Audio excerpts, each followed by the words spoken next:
Hello students, कल हमने integration की डेफिनेशन पूरी कर ली थी। आज हम पढ़ेंगे फॉर्मूले ऑफ इंटीग्रल कैलकुलस। ठीक है, यानी कि इंटीग्रेशन के जितने भी फॉर्मूले, जैसे हमने डिफरेंशिएशन में पढ़े थे फॉर्मूलाज, ऐसे ही इंटीग्रेशन के, है ना। एक एक करके सारे इंटीग्रेशन के फॉर्मूला देखेंगे। ठीक है, डिफरेंशिएशन की समझ में आ गए हैं तो इंटीग्रेशन में भी कोई दिक्कत नहीं आएगी आप लोगों को। ठीक है, आराम से कर लोगे। ठीक है, सबसे पहला देखें, डिफरेंशिएशन में सबसे पहला किया था हमने कांस्टेंट का। ठीक है, हमने कहा था कि कांस्टेंट का डिफरेंशिएशन 0 होता है। तो सेम वैसे ही फर्स्ट है हमारा इंटीग्रेशन ऑफ कांस्टेंट।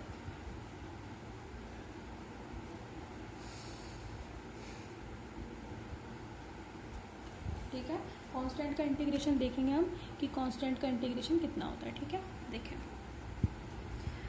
ये कांस्टेंट है is equal to A. Constant को हमने वहाँ, कांस्टेंट का डिफरेंशिएशन तो 0 होता है लेकिन कांस्टेंट का इंटीग्रेशन 0 नहीं होता।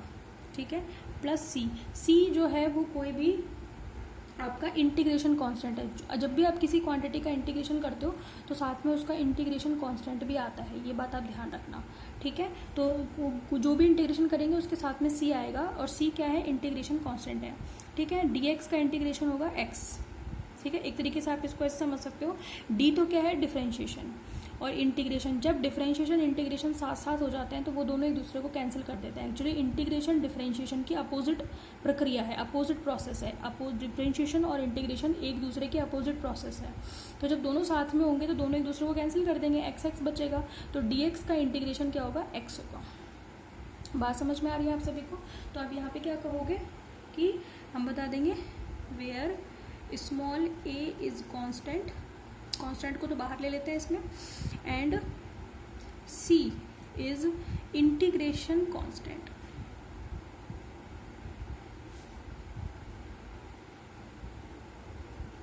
c क्या है, हर इंटीग्रेशन के साथ आएगा ये। समझ में आ गई। अगर आप इंटीग्रेशन में लिमिट लगा देते हो कि भाई 1 से लेकर 3 तक है, 5 से लेकर 7 तक है, a से लेकर b तक है, तो c लगाने की ज़रूरत नहीं पड़ती। लेकिन अगर लिमिट नहीं है तो फिर लिमिट नहीं होने पर आपको इंटीग्रेशन कांस्टेंट लगाना पड़ता है। समझ में आ गई। अब क्यों लगाना पड़ता है, कैसे हटता है, ये सारी चीज़ें बड़ी क्लासेस की हैं, वो मैं नहीं बता रही। ठीक है, उससे आप कंफ्यूज ही होगे। ठीक है, बस आप इतना समझ लीजिए कि हर इंटीग्रेशन के साथ कांस्टेंट आता है अगर उसमें लिमिट नहीं होती तो, और लिमिट होती है तो सी लगाने की जरूरत नहीं होती। ठीक है, ठीक है भाई। अब यहाँ पे मैं एक चीज़ नोट लगा देती हूँ। यहाँ पे नोट क्या है, integration and differentiation are, integration and differentiation are totally opposite process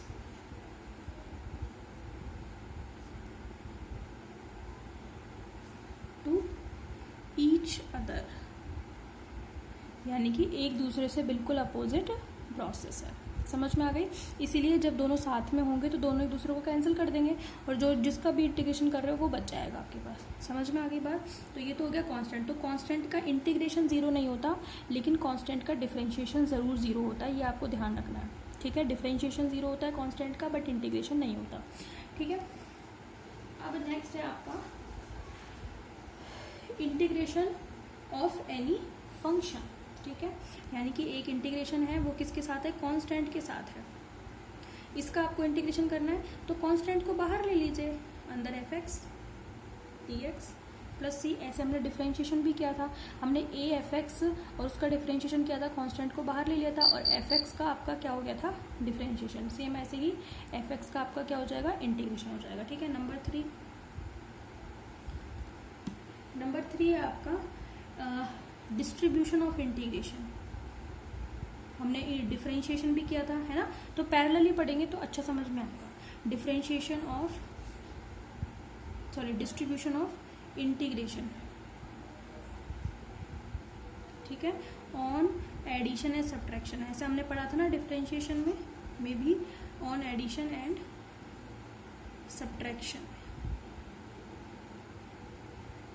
ठीक है, देखें तो फिर इस कंडीशन में कैसे होगा, जैसे सपोज करें आपके पास इंटीग्रेशन है c1 fx है ना, f1x प्लस माइनस c2f2x। याद है अपन ने किया था ना, ऐसे डिफरेंशिएशन में भी किया था। तो जब भी डिफरेंशिएशन होगा तो वहाँ d/dx आएगा, लेकिन इंटीग्रेशन होगा तो इंटीग्रेशन के साइन के साथ dx आएगा। समझ में आ गई? इंटीग्रेशन का साइन ये होता है, इसके साथ जिसके भी रेस्पेक्ट में कर रहे हो dx है, dy है, dz है, वो लगा देंगे अपन यहाँ पे। अगर ये dz होता तो फंक्शन भी z का होता, x है इसलिए फंक्शन भी किसका है, ये x का है। ठीक है, तो आप इसको कैसे खोलोगे? वहाँ हमने क्या किया था, कांस्टेंट को बाहर ले लिया था, c1 बाहर, इंटीग्रेशन ऑफ किसका, पहले का, तोड़ दिया ना, इसको तोड़ दिया, एक बार इसके साथ ले गए और एक बार तोड़ के इसके साथ ले गए। डिफरेंशिएशन में भी तो यही किया था हमने, इसको बांट दिया था, d/dx को एक बार इसके साथ ले गए थे, फिर इसके साथ ले गए थे। समझ में आ गई? प्लस माइनस दोनों साइन है, c2 और दूसरा फंक्शन f2x और साथ में dx। समझ में आ गई बात आपको? ठीक है, इस तरीके से डिस्ट्रीब्यूशन हो जाएगा। ठीक है, नंबर 4 देखिए आप, इंटीग्रेशन ऑफ प्रोडक्ट। जैसे हमने पिछली बार डिफरेंशिएशन ऑफ प्रोडक्ट किया था कि अगर दो फंक्शन हैं वो एक दूसरे से मल्टीप्लाइड है, ठीक है, तो उनका डिफरेंशिएशन कैसे करते हैं। आपने देखा था ना कि पहले फंक्शन का कर देते हैं, पहले फंक्शन को बाहर रख देते हैं, दूसरे का डिफरेंशिएशन कर देते हैं, ठीक है, फिर दूसरे फंक्शन को बाहर रख देते हैं, पहले का डिफरेंशिएशन कर देते हैं। याद है ना आपको? इसी तरीके से हम किसका करेंगे, इसका इंटीग्रेशन का। ठीक है, तो नेक्स्ट है हमारा इंटीग्रेशन ऑफ प्रोडक्ट। ठीक है, प्रोडक्ट का कैसे करेंगे हम, ध्यान से देखें। प्रोडक्ट का वैसे नहीं होगा जैसे हमने डिफरेंशिएशन में किया था, लेकिन कुछ वैसा ही है ना। तो दो फंक्शन है अगर मेरे पास f(x) g(x), उसका मुझे इंटीग्रेशन करना है, तो मैं कैसे करूँगी वो ध्यान से देखें। इसको हम मानेंगे फर्स्ट, मान लिया मैंने, इसको माना सेकंड फंक्शन। ठीक है, तो सबसे पहले क्या करते हैं, पहला फंक्शन तो ऐसे का ऐसा रहता है, इंटीग्रेशन हो जाता है दूसरे का। यहाँ तक तो वैसा ही है जैसे डिफरेंशिएशन में था, पहले को बाहर रख देते हैं, दूसरे का डिफरेंशिएशन हो जाता है। ठीक है, वहाँ पे प्लस आया था लेकिन यहाँ पे माइनस आएगा। ठीक है, फिर क्या करते हैं, पहले फंक्शन का करेंगे डिफरेंशिएशन, ठीक है, दूसरे का करेंगे इंटीग्रेशन, और फिर जो आएगा उसका पूरे का क्या करेंगे, इंटीग्रेशन। समझ में आ गई? तो ये वाला स्टेप अलग है, ये ध्यान रखना है ना। प्लस, अच्छा पिछले उसमें, चलो ये प्लस में क्या आ जाएगा, कांस्टेंट c। बात समझ में आ गई आपको? तो क्या करेंगे, जब भी इंटीग्रेशन करना होगा किन्हीं दो फंक्शन का और वो दोनों फंक्शन प्रोडक्ट में होंगे अगर, तो आप क्या करेंगे, पहले दोनों में से एक को फर्स्ट और एक को सेकंड मानेंगे। जिसको फर्स्ट मानेंगे फर्स्ट को तो बाहर रखेंगे, इंटीग्रेशन करेंगे दूसरे का, फिर माइनस लगाएंगे। फिर पहले का करते हैं हम डिफरेंशिएशन, ठीक है, दूसरे का करते हैं इंटीग्रेशन, और फिर पूरे का, है ना, दोनों मिला करके जो मिलेगा उसका पूरे का करेंगे इंटीग्रेशन, और साथ में कांस्टेंट लगा देंगे c। बात समझ में आ गई? तो ये हो गया इंटीग्रेशन ऑफ प्रोडक्ट। बात समझ में आ गई? ठीक है, नेक्स्ट देखें, नेक्स्ट फॉर्मूला, नेक्स्ट है आपका इंटीग्रेशन ऑफ पॉलिनोमियल। जैसे हमने डिफरेंशिएशन ऑफ पॉलिनोमियल किया था, 4 हो गए आपके, 5th है ये इंटीग्रेशन ऑफ पॉलिनोमियल।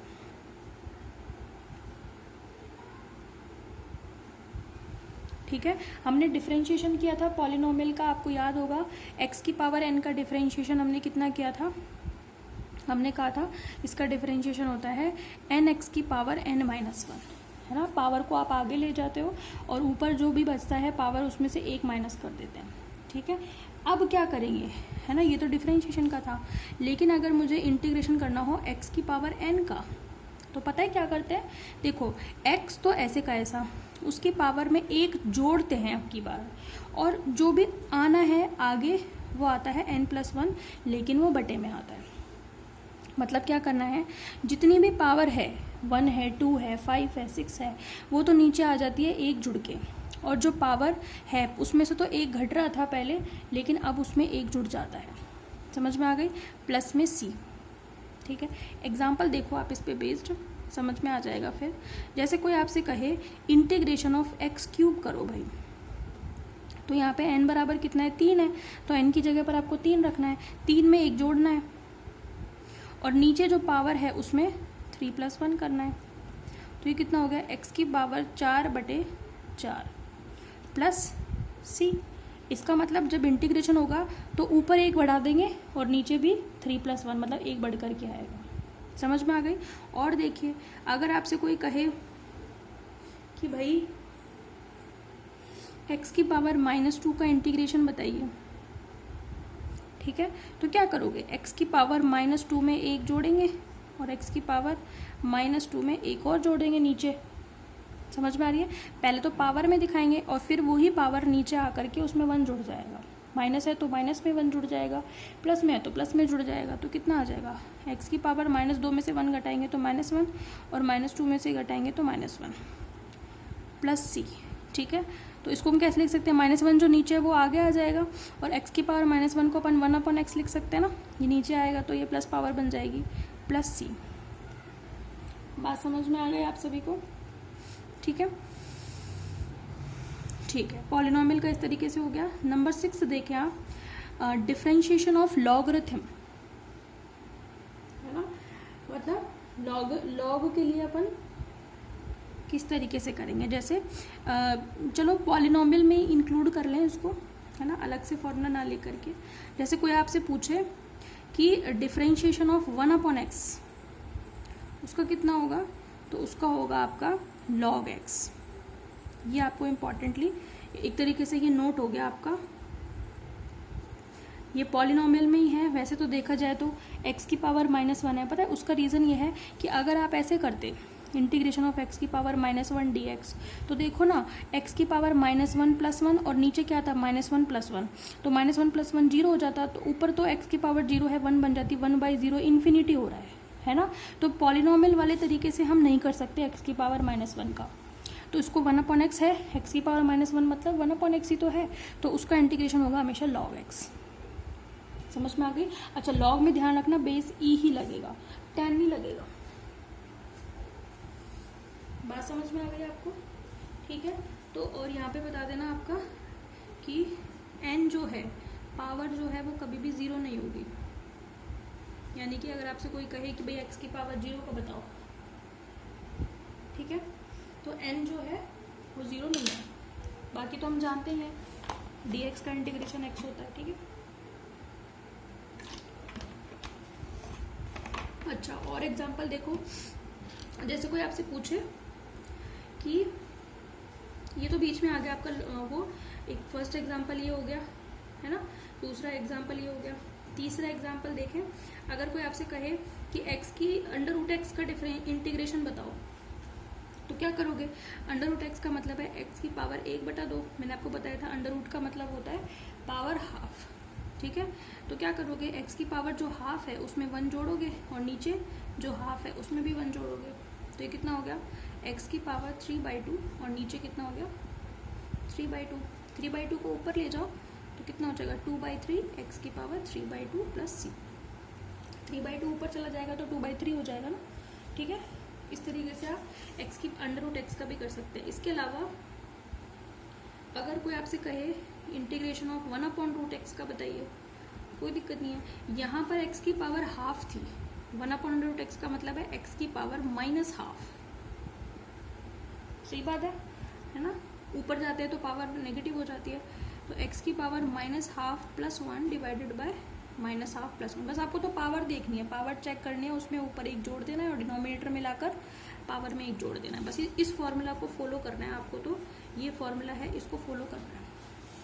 ठीक है, -1/2 में से +1 घटाओगे तो हाफ बचेगा और इधर हाफ, कितना आ गया भाई, 1 में से आधा घटाते तो आधा ही तो बचता है, तो ये 1/2 ऊपर जाएगा तो 2 x की पावर हाफ प्लस सी, या इसको आप 2√x भी लिख सकते हैं, और यहाँ भी हाफ, इसको 2/3 x√x भी लिख सकते हैं, क्योंकि ये 1 पावर और ये हाफ पावर 3/2 पावर हो गई। समझ में आ गई।